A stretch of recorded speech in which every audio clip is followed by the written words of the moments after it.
ঈদ এলেই সড়কে ঘরমুখো মানুষের চাপ বাড়ে কয়েক গুণ। এই সুযোগ কাজে লাগাতেই অনেক পুরনো ও ফিটনেসবিহীন গাড়িতে দেওয়া হয় রঙের প্রলেপ। আর সুযোগ বুঝে এসব যানবাহনই তড়িঘড়ি করে নামানো হয় মহাসড়কে। বাইরে নতুন রঙের প্রলেপ থাকলেও ভেতরে থেকে যায় বড় ধরনের ঝুঁকি। সাভারের বিভিন্ন এলাকায় গ্যারেজ ও ওয়ার্কশপগুলোতে এখন চলছে পুরনো যানবাহন মেরামত আর রং করার ব্যস্ততা। তবে বেশিরভাগ ক্ষেত্রেই এসব যানবাহনের ফিটনেস সনদ নেই বা মেয়াদ শেষ হয়ে গেছে। তবু দীর্ঘদিন সড়কে চলা বা না চলা অনেক বাসকে নতুনের মতো সাজিয়ে তোলার চেষ্টা করছেন মালিকরা। ঈদ আইলে আমাদের গাড়ি রং করা হয়, ভিতরে সার্ভিসিং করা হয়, সিট নতুন করা হয়, গাড়ির বাইরে নতুন করা হয়, চাক্কা মোবিল এগুলো সব কিছু চেঞ্জ করা হয় ঈদের 10 দিনের চলার জন্য। এরপরে 12 দিন লাগে আর কি টোটালি গাড়ি রং করতে।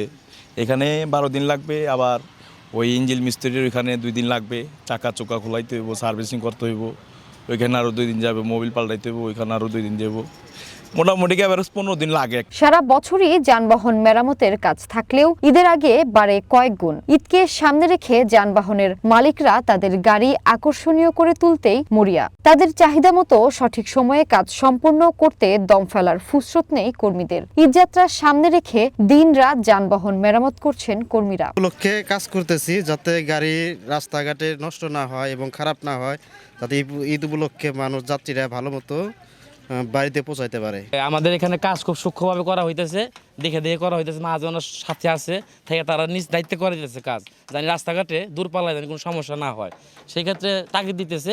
তারপর ভবিষ্যতে তার বলা যায় না কি হয় না হয়, কিন্তু কাজ করতেছি। ঈদের আগে সব শেষ করার চিন্তা ভাবনা সবাই আছে। ঈদ উপলক্ষে কাজ করতেছি।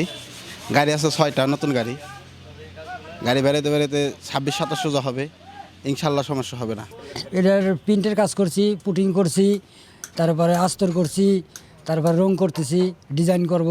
এখানে শুধুমাত্র রিফারিংয়ের কাজই হয়, দেখা যাচ্ছে হয়তো 2 দিন 4 দিন 5 দিন, হয়তো সর্বোচ্চ 1 সপ্তাহ, এমন ধরনের কাজই এখানে বেশি হয়। কি উপলক্ষে করতেছেন? ঠিক উপলক্ষে বলতে আমরা 12 মাসই করি, তো ঈদ উপলক্ষে একটু কাজের চাপটা একটু বেড়ে যায়। শুধু বাইরে রং করলে যানবাহন নিরাপদ হয় না, রয়ে যায় যান্ত্রিক ত্রুটি, ঝুঁকি। অনেক সময় বাধ্য হয়ে এসব যানবাহনে চড়তে হয় যাত্রীদের, আর ভোগান্তি মাথায় নিয়েই ফিরতে হয় বাড়ি। আমাদের জনগণের স্বার্থে বা আমরা যারা সাধারণ মানুষ আছি বা যারা পরিবহন সেক্টরের মালিক আছে, তাদেরও সচেতন হওয়া উচিত যে আসলে ফিটনেসবিহীন গাড়ি রাস্তা আসলে না ছাড়াটাই সবচেয়ে মুখ্য। গাড়ি যে অনেকেই রং করে, ঠিক আছে, এটা ঠিক আছে, কিন্তু গাড়িতে চড়ার মতো উপযোগী, যাওয়ার মতো উপযোগী করে যেন রাস্তাঘাটে ছাড়ে। এই সিট বেঁকা, সিট ভাঙ্গা বা পাশে কোনো হ্যান্ডেল সেগুলো ভাঙ্গা, এগুলো তো কাপড় চোপড় লাগে তো ছিঁড়া যায়, অবশ্যই ছিঁড়া যায়, এগুলো যেন না থাকে। ঈদের সময় যাত্রীর চাপ সামাল দিতে বাড়তি গাড়ি নামানোর প্রবণতা থাকে। এসব গাড়ি যাত্রাপথে বিকল হওয়া বা দুর্ঘটনার ঝুঁকি থেকেই যায়। তাই ফিটনেস পরীক্ষা ছাড়া এসব যানবাহন সড়কে নামলে ব্যবস্থা নেওয়ার দাবি করছেন নিরাপদ সড়ক চাই। ঈদ উপলক্ষে তারা চালাতে যাচ্ছে এই গাড়িগুলা, দুর্ঘটনা প্রবণতা অনেক বেশি, মানুষের জীবনের মৃত্যু সংখ্যা অনেক বেশি। এই গাড়িগুলা যখন দূরপাল্লা যাচ্ছে, দেখা যাচ্ছে এই গাড়িগুলো বাইপিএল থেকে চন্দার দিকে যেতে যায় আর গাড়িটা নষ্ট হচ্ছে। রাস্তার মধ্যে যখন নষ্ট হচ্ছে তখন প্রচুর পরিমাণে জ্যামজট সৃষ্টি হচ্ছে। তখন এই গাড়িগুলা ঈদ উপলক্ষে যে রাস্তার পাশে একটা ডাম্পিং ব্যবস্থা আছে সরিয়ে নেবে, এটা সম্ভব হচ্ছে না। আর এই গাড়িগুলোর কারণে প্রচুর পরিমাণ দুর্ঘটনার শিকার হচ্ছে। আপনি কিছু অসাধু ব্যবসায়ীগুলা দেখবেন ঈদের আগেই এই গাড়িগুলো রং করতেছে, আর এই গাড়িগুলো কিন্তু কোনো কাগজপাতি, তারপর ফিটনেস এগুলো কিন্তু নাই। সংশ্লিষ্ট কর্তৃপক্ষ বলছে, ঈদকে সামনে রেখে ফিটনেসবিহীন গাড়ির বিরুদ্ধে জোরদার করা হবে অভিযান।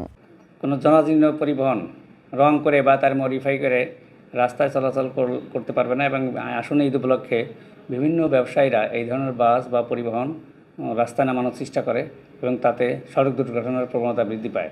এই ধরনের পরিবহন যাতে রাস্তায় ব্যবহার করতে না পারে এবং রাস্তায় নামাতে না পারে, এই জন্য সাহেব পুলিশের পক্ষ থেকে কঠোর অবস্থানে রয়েছে এবং আইনগত ব্যবস্থা প্রক্রিয়াধীন আছে। এবং এই অভিযান এই আসন্ন ঈদ উপলক্ষে সহ আগামীতেও তৎপর থাকবে। ঈদযাত্রা নিরাপদে যানবাহনের ফিটনেস নিশ্চিত করা জরুরি বলে মনে করছেন সংশ্লিষ্টরা। তা না হলে বাহ্যিক চাকচিক্যের আড়ালে লুকিয়ে থাকা ত্রুটি বাড়তে পারে বড় দুর্ঘটনার ঝুঁকি।